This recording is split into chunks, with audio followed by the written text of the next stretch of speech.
کہتے ایک دن میں جنگل میں شکار کرنے گیا تو کچھ جانور کم نظر آئے، صبح سے لے کر میں گھومنے لگا، عصر کا وقت ہو گیا، کوئی شکار نہ ملا۔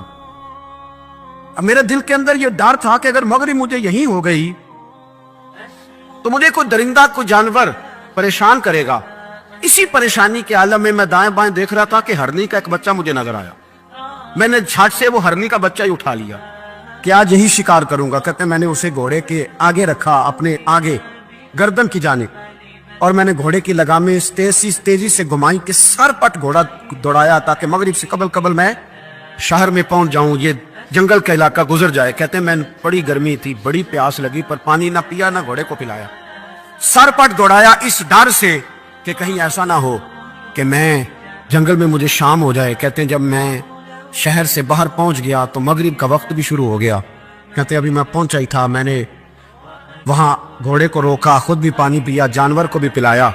کہتے ہیں ذرا میں نے آنکھ اٹھا کے دیکھا تو جس ہرنی کا میں بچہ لایا تھا وہ بھی دوڑتی ہوئی میرے پیچھے آ گئی۔ کہتے ہیں وہ پیچھے میرے کھڑی ہے، پتہ نہیں کہاں سے بیچاری دوڑی، میرا تو گھوڑا تھا اور میں نے تو سانس بھی نہیں لیا۔ 1.5 گھنٹہ 2 گھنٹے میں بھگاتا لایا اس جلدی میں کہ باہر آنا ہے۔ کہتے ہیں پلٹ کے دیکھا تو اس کی سانس پھولی ہوئی ہرنی کی اور للچائی نظروں سے مجھے دیکھ رہی ہے۔ دل کے ایک کونے سے آواز آئی کہ آج تو 2 شکار ہو گئے۔ بچہ تو پکڑا ہی، اس کی ماں کو بھی قابو کرتا ہوں تاکہ ڈبل شکار ہاتھ آئے گا۔ کہتے ہیں پھر اندر سے میرا درد بولا، اندر سے میرا رحم بولا، ایک ماں اپنا بچہ لینے آئی ہے اور اس طرح تو اسے تکلیف نہیں دی جا سکتی کہ اسے بلیک میل کر کے ماں کو بھی رکھ لیا جائے۔ کہتے ہیں جب میں نے اس ہرنی کی طرف دیکھا تو اس کی نظروں میں سوال تھا، اس کی نظروں کے اندر سوال تھا، کچھ مانگ رہی تھی۔ کہتے ہیں میں نے اس بچے کی پشت پر ہاتھ پھیرا، پھر میں نے بچہ چھوڑ دیا۔ کہتے ہیں اس نے پہلے بچے کو بازوؤں میں لیا، پھر اپنی زبان سے اپنا بچہ چاٹنے لگی۔ کہتے ہیں پھر وہ جب جنگل کی طرف جانے لگی تو ایک دفعہ اس نے میری طرف دیکھا، دوسری دفعہ اس نے آسمان کی طرف دیکھا۔ زندگی میں مجھے اتنا سکون کبھی نہیں آیا تھا جتنا آج آیا۔ کہتے ہیں میں گھر گیا، عشاء کی نماز پڑھی، پا وضو میں بستر پہ لیٹ گیا۔ لوگوں میرے نصیب دیکھو، مجھے مدینے والے محبوب کا دیدار نصیب ہوا۔ رسول کریم علیہ السلام میری خواب میں آئے، میں رونے لگا، گھر مہک اٹھا، پھول کھلنے لگے، خوشبوئیں بکھرنے لگی۔ کہتے ہیں محبوب کریم تشریف لائے، اور کیا خوبصورت جملہ ہے، اگر تجھے بادشاہ بنا دیا جائے تو انسانوں کے ساتھ بھی اسی طرح رحم کرے گا نا جس طرح آج ہرنی کے ساتھ کیا ہے۔ اگر تجھے بادشاہ بنایا جائے تو رویہ یہی رکھے گا یا بدل جائے گا؟ کہتا میں رو پڑا، میں نے کہا یا رسول اللہ میں تو غلام بننے کے بھی قابل نہیں، تو بادشاہ کیسے بنوں گا؟ فرمایا تیری آج کی ادا بڑی پسند آئی ہے، عرش کے مالک نے تجھے بادشاہ بنانے کا فیصلہ کر لیا، تیری یہ ادا بڑی بھائی ہے، بڑی پسند آئی۔ فرماتے ایک ہرنی کے بچے پہ رحم کھایا تھا، رب کریم نے مجھے بادشاہی عطا فرما لی۔ ہم نہ سیاست سے بادشاہی لینا چاہتے، سیاستدانوں کے اپنی جیب سے اشتہار چھپوا کے بادشاہی لینا چاہتے، ڈیرا بنا کے بادشاہی لینا، نہ نہ نہ۔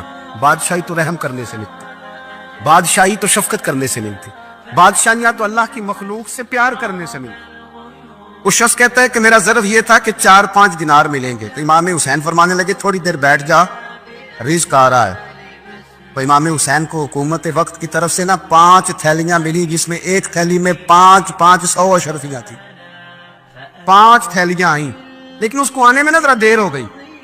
وہ 5 تھیلیاں جب آئی تو امام حسین اس کی طرف 5 تھیلیاں بڑھا کے ذرا دیکھنا میری طرف غور سے، 5 تھیلیاں بڑھا کے تو فرمانے لگے میاں اتنا تجھے انتظار کرایا اتنی ہم تیری حاجت پوری نہیں کر سکے، تو یہ نہ محسوس کرنا کہ حسین کے دروازے پہ بیٹھا بھی رہا ہوں تو ملا کیا ہے، یہ نہ محسوس کرنا۔ وہ شخص کہتا ہے جب میں نے وہ تھیلیاں کھولی تو پھر میری نظر امام حسین پہ پڑی تو میرے اندر سے آواز آئی، اگر حسین ابن علی اتنے سخی ہیں تو محمد عربی کتنے سخی ہو۔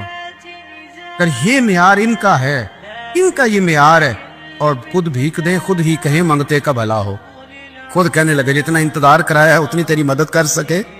یہ سخاوت کا معیار تھا، یہ طریقہ تھا۔ ایک دفعہ سیدنا امام حسین رضی اللہ تعالیٰ عنہ کے گھر کے اندر 5000 دینار آئے، مسجد میں تھے، آپ کو 5000 دینار ملے تو امام زین العابدین کہتے ہیں کہ مسجد سے لے کر گھر آنے تک امام حسین نے 5 کے 5000 اللہ کے راستے میں خیرات کر دی۔ فرماتے میں نے کہا ابا جی 5 دینار کی گھر میں ضرورت تھی، مالاں والے سخی نہیں ہوندے تے سخیاں کل مال نہیں ہوندا، ایتھے اوتھے دوویں جہان نہیں، سخی کنگال نہیں ہوندا۔ کہا ابا جی 5 دینار کی گھر میں ضرورت تھی، تو کہتے ہیں مجھے فرمانے لگے بیٹا یہ جن کو میں نے دیا ہے نا یہ گھر کے لیے ہی دیا ہے، یہ گھر کے لیے ہی دیا ہے، جن کو دیا ہے تمہارا کیا خیال ہے یہ باہر خرچ ہوا ہے، یہ گھر کے لیے ہی ہے۔ اس لیے کہ جب انسان دوسروں پر شفقت کرتا ہے تو اللہ اس کے گھر پہ رحمت فرماتا ہے۔ امام حسین کے مزاج میں پہلی بات میں نے ذوق عبادت کی عرض کی، دوسری بات عرض کر رہا ہوں کہ صحابہ حضرت اسامہ بن زید بڑے پیارے ہیں میرے نبی کریم کے، بڑے پیارے۔ حضرت اسامہ بن زید کے بارے میں سیدہ عائشہ صدیقہ فرماتی ہیں ان کے ناک سے اگر ریٹھ نکلتی تھی تو اللہ کے رسول اپنے دست مبارک سے صاف کر دیتے تھے، اور سرکار فرماتے تھے کہ اگر اسامہ لڑکی ہوتا نا، ان کے غلام کے بیٹے تھے حضرت زید بن عامر، اگر یہ لڑکی ہوتا میں اسے زیور پہناتا۔ بڑے پیارے تھے، لیکن جب ان کا آخری وقت آیا نا تو 60,000 دینار کا قرضہ تھا، رشتہ داروں سے کہا، دوستوں سے کہا، یاروں سے کہا، اور قرض ادا نہیں ہو رہا تھا۔ حضرت اسامہ بن زید کہتے ہیں بڑا پریشان تھا۔ جب حد ہو گئی نا تو حضرت اسامہ بن زید فرمانے لگے جاؤ کوئی حسین ابن علی کو خبر کرو، ان سے کہو میں نا غلام ہوں آپ کے نانا کا، مقروض دنیا سے چلا گیا تو کیا بنے گا۔ امام حسین کو خبر ملی تو دوڑے آئے۔ لاجپال اس پیر کو نہیں کہتے کہ تگڑا نذرانہ لے کے تو ماتھا چوم لے، لاجپال تو اس کو کہتے ہیں کہ جب ضرورت پڑے تو وہ سر پہ موجود ہو۔ حضرت سیدنا امام حسین تشریف لائے تو جناب اسامہ بن زید رو پڑے، کہنے لگے حضور میں نے نا غلامی کی ہے آپ کے نانا کی، اور اس غلامی پہ ناز ہے، اب 60,000 دینار کا قرضہ لے کے دنیا سے جاؤں گا تو میری قبر پہ بوجھ رہے گا۔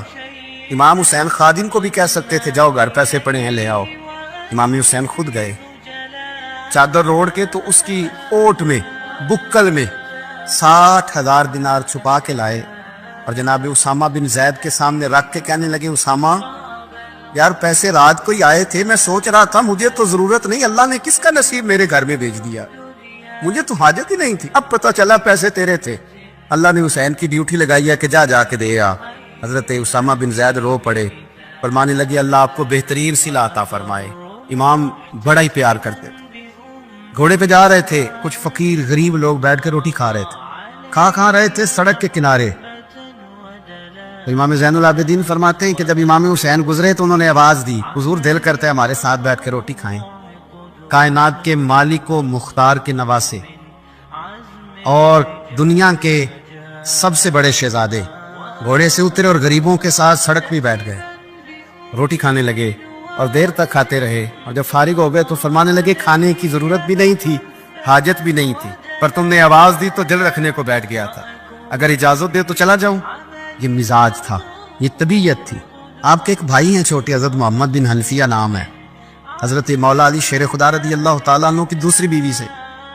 ایک دن حضرت امام حسین ان کے گھر میں بیٹھے تھے تو کسی بات میں نا اختلاف رائے ہو گیا، تو امام علی مقام ناراض ہو گئے، فرمایا آج کے بعد تیرے گھر نہیں آؤں گا،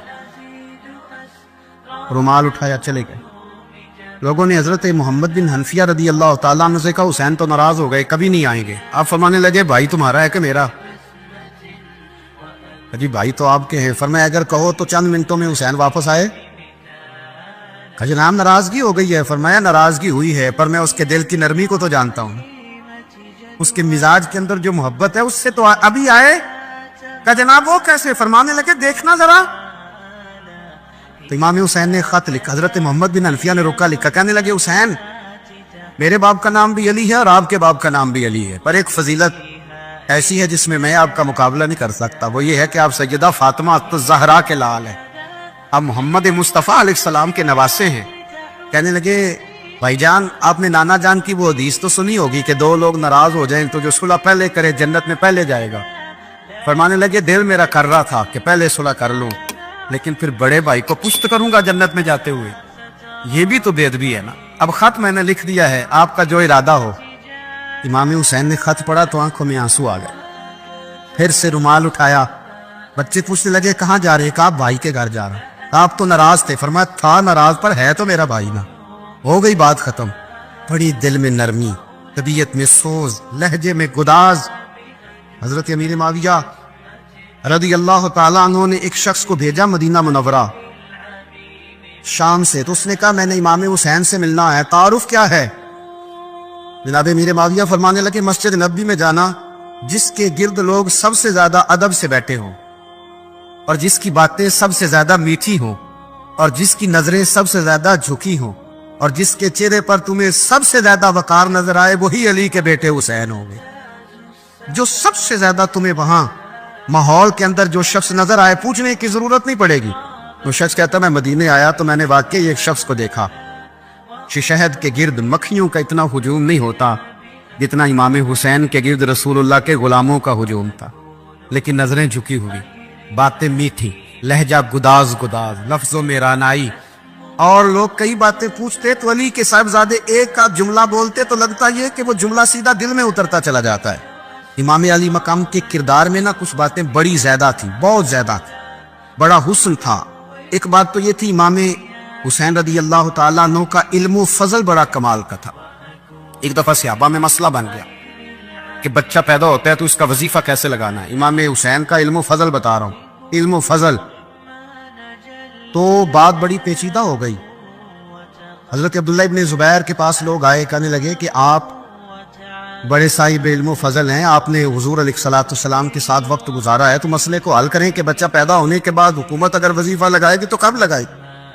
جب بحث طول پکڑ گئی, مسئلہ حل نہیں ہوتا تھا, تو حضرت عبداللہ ابن زبیر کہنے لگے ہم سے نہیں حل ہوگا. ایک بندہ ہے جس کے سینے میں رسول اللہ صلی اللہ تعالی علیہ وسلم کے نور نبوت کا فیضان ہے, وہ یہ مسئلہ حل کریں گے. تو کہا وہ کون سے؟ آپ فرمانے لگے جب ہم سے مسائل حل نہیں ہوتے ہم ان کے علم سے فائدہ اٹھاتے ہیں. کہا کون ہے؟ کہا جناب امام حسین.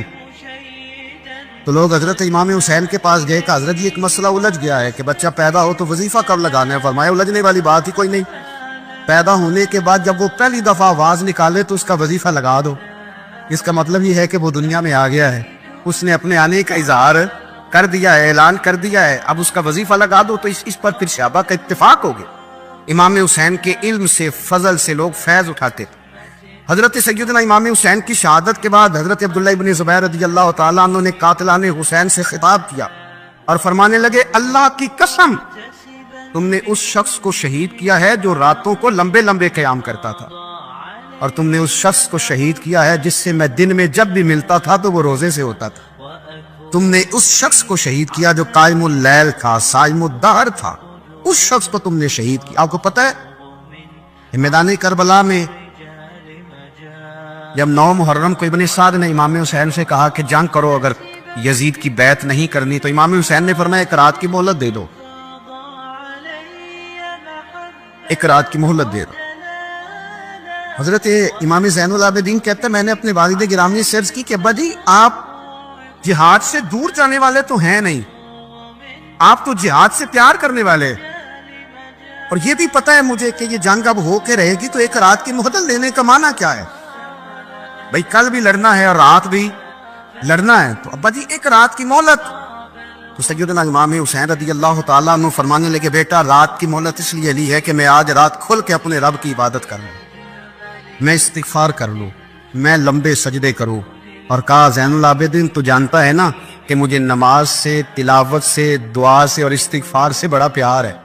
رسول کریم علیہ السلام نے فرمایا, جامع ترمذی میں موجود ہے, فرمایا میں جا رہا ہوں پر تمہیں 2 بڑی بھاری بڑی وزنی چیزیں دے کے جا رہا ہوں. صحیح 6 کی روایت, 2 وزنی چیزیں تمہارے بیچ چھوڑ کے جا رہا ہوں, اگر ان کو تھام کے رہو گے تو کبھی گمراہی تمہارے پاس نہیں آئے گی. یا رسول اللہ وہ کون کون سی؟ فرمایا ایک اللہ کی کتاب دے کے جا رہا ہوں اور دوسرا اپنا خاندان دے کے جا رہا ہوں. اگر اہل بیت نبوت کو تھامے رہو گے, ہمارے بزرگوں نے لکھا ہے کہ یہ جو حضور نے کتاب اللہ اور پھر اپنی اہل بیت کا تذکرہ فرمایا, تو اس کا مطلب یہ ہے کہ تھیوری دیکھنی ہوئی تو قرآن دیکھنا, اور پریکٹیکل دیکھنا ہوا تو علی اور فاطمہ کو دیکھنا, حسن اور حسین کو دیکھنا, ان کو دیکھنا. نبی کریم علیہ الصلوۃ والسلام کے اہل بیت مینارہ نور ہیں, ان کی محبت, ان کا پیار کیوں بھلا؟ اس لیے کہ یہ وہ خوبصورت لوگ ہیں جن کو خود میرے نبی پاک نے تراشا ہے. ان کی سیرت میں جتنے رنگ ہیں وہ رسول کریم نے خود بھرے. ان کی ایک ایک بات کا خیال نبی پاک نے رکھا ہے. حضور نے از خود انہیں اپنی صحبت عطا کی ہے. زیادہ دور نہیں تھا سیدہ فاطمہ کا گھر, مسجد نبوی کے ساتھ تھا. اللہ کے رسول دن میں 2 دفعہ جایا کرتے تھے. پھر بھی کبھی کبھی فرماتے فاطمہ میرا دل کرتا ہے آج میں رات تیرے گھر میں قیام کروں. تو سیدہ فاطمہ الزہرا فرماتی ہیں کہ آمنہ کے لال اس طرح بھی میرے گھر میں قیام کرتے تھے کہ حضور چارپائی پہ لیٹتے تھے تو ایک کندھے پہ امام حسن کا سر ہوتا تھا اور دوسرے پہ امام حسین کا سر اقدس ہوتا تھا, اور فرماتی ہیں رات کو کبھی حسنین کریمین دودھ مانگتے تو میں اٹھتی دودھ دینے کے لیے، تو حضور فرماتے لیٹ جاؤ آج میرے ساتھ سوئے ہیں تو دودھ بھی میں ہی پلاؤں گا۔ تو محبوب اٹھتے ان کے لیے دودھ لاتے برتن سے نکال کے، حضور نے انہیں وقت دیا اور پھر ان کی چھوٹی چھوٹی چیزوں کا خیال رکھا۔ صحیح بخاری میں موجود ہے، تربیت پر توجہ دی۔ امام حسین تشریف لائے، ابھی عمر مبارک 7 سال کے قریب تھی، مسجد نبوی میں صدقے کی کھجوروں کا ڈھیر لگا ہوا تھا۔ چھوٹا بچہ جو ہوتا ہے نابالغ، اس پر شریعت کے احکامات نہیں آتے۔ صدقے کی کھجوروں کا ڈھیر تھا مسجد نبوی میں۔ یہ تربیت ہے، یہ ٹریننگ ہے جو اللہ کے محبوب نے خود انہیں عطا فرمائی۔ صدقے کی کھجوروں کا ڈھیر تھا، امام حسین حضور کے ساتھ آئے تو امام علی مقام نے نہ ایک کھجور اٹھا کے منہ میں رکھ لی۔ شارحین نے لکھا ہے لگتا یہ ہے کہ کئی دنوں کی بھوک تھی، کیونکہ یہ فاقہ اہل بیت کا بڑا محبوب ہے۔ مجبور نہیں تھے، وہ تو خزانوں کے مالک تھے، پر غریبوں سے محبت کی وجہ سے فاقے کیا کرتے تھے۔ یہ ان کی پسند ہے فاقہ کرنا۔ تو ایک کھجور امام علی مقام نے رکھ لی تو اللہ کے رسول نے گلے میں انگلی ڈال کے نکال دی اور فرمایا حسین یہ صدقہ ہے، یہ میری اہل بیت کے لیے درست نہیں ہے۔ حضور نے خود تربیت کی، اور پھر سیدہ فاطمہ الزہرا نے نا اپنے بچوں کو تراشا، ان پر محنت کی۔ میں اکثر گزارش کرتا ہوں دوستوں سے، میں کہتا ہوں کربلا کا واقعہ کوئی حادثاتی نہیں ہے، اس کے پیچھے پوری ایک لاجک ہے، اس کے پیچھے پورا ایک فلسفہ ہے۔ ایسے ہی کوئی آدمی 3 دن بھوکا پیاسا رہ سکتا ہے؟ کسی آدمی کو صبح اس نے کھانا کھایا اور شام تک کھانا نہ ملے تو ٹانگیں کانپتی ہیں۔ رمضان المبارک میں عبادت کی نیت سے روزہ رکھنے والے بھی شام کو بڑے پریشان ہو جاتے ہیں، اور مسلسل 3 دن کھانا نہ کھایا جائے اور پانی نہ پیا جائے، اور حال یہ ہے کہ وہی آدمی تلوار لے کے میدان میں نکلے اور اس کی حالت یہ ہو کہ لوگ اس کی آگے دوڑنا شروع کر دیں۔ ہزاروں کی فوجیں تاب نہ لا سکے، علی کا گھر بھی وہ گھر ہے کہ جس گھر کا ہر ایک بچہ جسے دیکھو وہی شیر خدا معلوم ہوتا ہے۔ یہ کوئی آسان ہے؟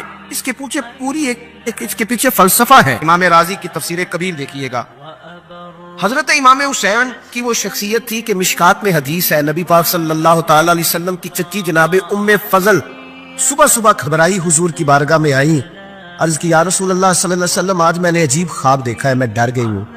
حضور نے فرمایا چچی کیا دیکھا؟ عرض کی حضور میں نے دیکھا ہے کہ آپ کے وجود کا گوشت کا ایک ٹکڑا کٹ کے میری جھولی میں آ گیا ہے۔ حضور یہ کیا ہے؟ تو محبوب خواب سن کے مسکرائے، فرمایا چچی یہ پریشانی والا خواب نہیں، یہ تو خوشی والا خواب ہے۔ اللہ فاطمہ کو بیٹا عطا کرے گا اور وہ تیری گود میں کھیلا کرے گا، چونکہ وہ میرے وجود کا ٹکڑا ہوگا لہذا خواب تجھے یہ آئی ہے۔ تو امام حسین پیدا ہوئے، امام حسن کی عمر ابھی 11 مہینے، تو نبی پاک نے امام حسین کو جناب ام فضل اپنی چچی کی گود میں دے دیا کہ فاطمہ کے لیے دونوں بچے سنبھالنا مشکل ہوگا۔ وہ خواب اس طرح پوری ہوئی۔ امام حسین سے حضور نے بڑا پیار کیا، بڑی محبت فرمائی نبی پاک سے۔ کچھ حدیثیں میں نے جمعے میں عرض کی تھی، حضرت ابو ہریرہ رضی اللہ تعالیٰ عنہ کہتے ہیں یہ واحد بچہ تھا حضور کے گھرانے کا کہ میں نے دیکھا کہ نبی پاک صلی اللہ علیہ وسلم بیٹھے تھے تو یہ حضور سے کہہ رہے ہیں، نبی پاک سے کہ نانا جی اٹھ کے کھڑے ہو۔ کہتے حضور کھڑے ہو گئے تو کہنے لگے میں نے آپ کے برابر جانا ہے۔ بچے جو مرضی ضد کر لیتے ہیں نا، قد چھوٹا تھا، عمر 7.5 سال تھی، کہنے لگے نانا میں نے برابر جانا ہے۔ تو نبی پاک صلی اللہ علیہ وسلم نے ہاتھ پکڑ لیے، فرمایا چل پھر ہو جا برابر۔ تو حضرت ابو ہریرہ کہتے ہیں انہوں نے حضور نے ہاتھ پکڑے، اوپر کھینچا تو امام حسین نے پہلے اپنے پیر حضور کے گھٹنوں پہ رکھے، پھر نبی پاک کے سینے پہ رکھے، اور جب ان کا قد سر تھوڑا سا حضور سے اونچا ہو گیا تو محبوب فرمانے لگے چل بس کر، تو نے تو کہا تھا آپ کے برابر ہونا ہے، تو اوپر نکل گیا ہے، چل بس کر۔ فرماتے پھر امام حسین نے زبان باہر نکالی تو محبوب ان کی زبان چوسنے لگے، پھر ساتھ لٹا لیا اور انہیں سونگنے لگے۔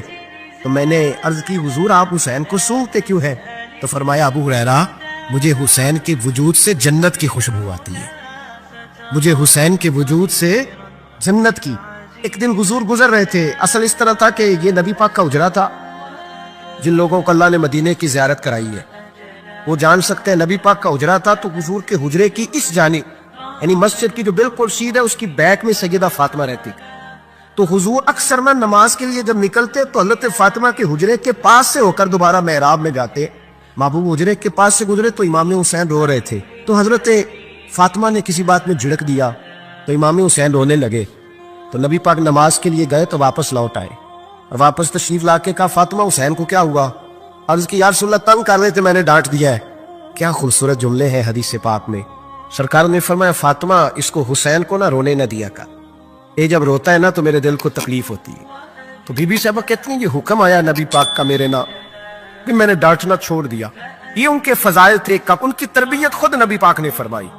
پہلی بات تو یہ ہے کہ نبی پاک نے دعا مانگی تھی, یا اللہ میرے گھر والوں کو زیادہ روزی نہ دینا, انہیں ایک وقت روٹی دینا, ایک وقت کی بھوک دینا. یہ جو 10 دن کربلا میں انہیں ٹینشن نہیں نہ ہوئی, انہیں عادت تھی فاقہ کرنے, انہیں 3 دن وصلی روزے رکھنے کی عادت تھی. پہلی بات. دوسرا یہ کہ جہاد کی تربیت حضور خود کراتے.